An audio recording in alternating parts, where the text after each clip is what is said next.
যুব Asia cup ২০২৫ Bangladesh চলে গিয়েছে সেমিফাইনালে। বাংলাদেশ ২টা ম্যাচ জিতেই গ্রুপ পর্বে সেমিফাইনালে চলে গিয়েছে এবং এশিয়ার দ্বিতীয় সেরা দল দাবি করা আফগানিস্তান যুব দল তারা গ্রুপ পর্বে ২টা ম্যাচ হেরে বিদায় নিয়েছে। আর এই কারণেই বাংলাদেশের সেমিফাইনালের যাওয়ার পথটা সহজ হয়ে গেছে। এখন সেমিফাইনালে তো বাংলাদেশ চলে গিয়েছে, প্রতিপক্ষ কারা, কাদের বিপক্ষে সেমিফাইনালে বাংলাদেশ মুখোমুখি হবে, এটাই এখন দেখার বিষয়। গ্রুপ পর্বে বাংলাদেশের আরো একটি ম্যাচ বাকি আছে, যেই ম্যাচে বাংলাদেশ যদি জিততে পারে তাহলে টেবিল টপার হয়ে বাংলাদেশ সেমিফাইনাল খেলবে।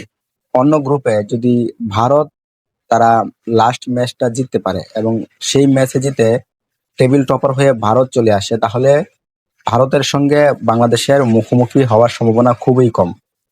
আর যদি বাংলাদেশ রানার্স আপ হয়ে সেমিফাইনালে যায়, তাহলে ওইদিকে গ্রুপ পর্বে যদি ভারত তারা টেবিল টপার হয়ে গ্রুপ পর্ব থেকে সেমিফাইনালে চলে আসে, তাহলে বাংলাদেশের সম্ভাবনা আছে ভারতের সঙ্গে মুখোমুখি হওয়ার। তো অবশ্যই বাংলাদেশকে লাস্ট ম্যাচে বাংলাদেশকে জিততেই হবে এবং জিতে বাংলাদেশকে টেবিল টপার হয়ে সেমিফাইনালে আসতে হবে। তাহলে সম্ভাবনা আছে প্রতিপক্ষ দল হিসেবে পাকিস্তানকে পাওয়া অথবা অন্য কোনো দলকে পাওয়া।